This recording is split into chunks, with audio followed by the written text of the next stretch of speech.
Hi, my name is Bob Casper, and I just really want to talk about clearing up some confusion of what's going on with the health care bill and the Congress and the Senate, and why we can't seem to get things done. Well, we have a little bit of a problem, and I want to talk about that. And it has to do with votes in the Congress and in the Senate. And in the Congress, you can see we're Republicans. We have 237 elected officials in the Congress. There's 5 vacancies right now. So the bottom line is that to pass a bill in the House or regulation in the House, you need a simple majority. That's what that talks. That's 218 votes. There's a total of 435. So half of 435 would be 217 and a half, but you can't do that. So you got to have 218 to win whatever the vote is. Okay, so that's 218. We have 237. So we have 19 positions over what it would take to pass a bill through the House. So that definitely is a majority. We do have a majority. We can do that with all of the Republican representatives in the House of Representatives. Okay? So, but let's look on the other side of the fence. That would be the Senate. There, you require what's called a supermajority to pass a bill in the Senate. That requires 60 votes. So this is what's got me a little bit upset and perturbed is people aren't talking in real numbers. So to have a majority in the Senate, it's not, we have a total of 100 Senate representatives, 2 for each state. There's 50 states, so we have 2 representatives. Okay, so in the Republican Party, we have a total of 52 Republicans elected into the Senate. That is not a majority in the terms of what it takes to pass a bill or regulation in the Senate. It takes what's called a supermajority, okay? And we don't have a supermajority. We have 52 delegates that can vote 100% to pass a bill, but we're still 8 votes short, minus the vice president, who's the president of the Senate. So he gets to be the tiebreaker. He normally does not vote in any kinds of bills or regulations. He only votes if there's a tie, and he will break the tie. So in this particular case, in 2018, if you want to have a majority in the Senate, if you're a Republican or conservative, then you need to vote in 8 more positions into the Republican Senate position, or we'll always have this deficit until we reach 60 elected Republicans. Now, if you're a Democrat, you want the exact opposite to happen. In the Congress, you have 193 elected officials. You want that number to go at least up to 218 and hopefully up to 240 if you can, because then you'll have extra positions and you'll have a majority. But right now, you're far from a majority in the Congress, and in the Senate, you're at 46. And if you're a Democratic person and you want your Democratic to have control, truly control of the Senate, then you're going to have to get 14 more votes, or elected officials, not votes, but elected officials, to bring your total up to 60. Okay? So this is where we're at today, and everybody talks about, oh, the Republicans have a majority in the House and the Senate, and they've got the White House. They do not have the Senate. Don't let anybody tell you they have the Senate. They have more representatives. They have 52, but 52 is not enough to win the vote when it comes to it. You need 60. So this is what's going on with health care. This is what's going on with tax reform.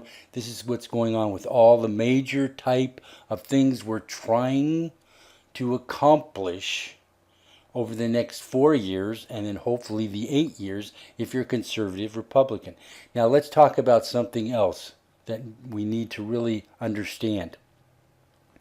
Independent party is never going to make the majority. They're never going to win. You can get a third, you can pull some people from the Democratic Party, and you can pull some people from the Republican Party. But you're not ever going to get enough votes to get your person elected into the presidency of the United States. You can get senators and you can get congressmen, but you're not going to get the president of the United States. Therefore, most conservatives, why they don't believe in some of the Republican principles and some of the practices that the Republicans are doing, they tend to vote Republican because Republicans tend to be more conservative than the Democrats. It used to be the Democrats were the party for the people. It is now clear that the Democrats aren't the party for the people. They're the party for globalism and for their progressive agendas that they want to accomplish. That which differentiates between the Republicans and the Democrats. So if you really want to have a nation, a sovereign nation, you will vote more on the conservative side, which means you would vote on the Republican side. That's the only reason I'm registered as a Republican, is because that's the only party that we can gain control with. So over time, if we take patience and diligence, we can take the Republican Party and we can turn it more and more and more conservative. This argument about going to the middle, it never works, because the Democrats never will go to the middle. They're always going to go to the far left. They'll tell you they're going to go to the middle, and they may pass a couple things that seem like they're going to the middle, but down deep inside, they want to go more and more left. They're more progressive, like I said, and they're more globalist. They believe in getting rid of our borders, and they believe that we should allow everybody and anybody into our country. Simply why? There's only one reason why they want to do this. They want to do this simply because by letting these people in and acting like they really care about them, they'll get their vote. So this is all about gaining votes. It's not doing what's right for the country, for the United States of America. So if you listen to their arguments and you listen to them talking about how they care for people and they care for women's rights, they only care for the women's rights that they care about. If there is a woman that is pro-life, they don't stand behind that woman. I don't care if she is a woman. They won't stand behind her. So you got to really listen to what they're saying and how they behave when different circumstances come up. If you look at the inner cities, they basically own the inner cities for the last 40 years, and the inner cities are falling apart. If they really cared about the inner cities would be flourishing, and they're not. So these are some things you got to look at. But I wanted to start off with this health care and tax reform and all these new bills and new laws that have to be passed. We can't get it past the Senate with only 52 votes. So in 2018, if you really want to have a majority in the Republican or the conservative side of things, we need to elect 8 more people into our side, which would bring us up to 60 votes. So I think that now when you hear all of these discussions, you should be understanding why they're having so much of a problem of getting things passed. We do not have a majority, and when these news commentators get on and say, oh, the Republicans have the majority in the House and the Senate and they have the White House, that's not true. We have the majority in the House of Congress. We have the White House, okay, but we do not have the Senate.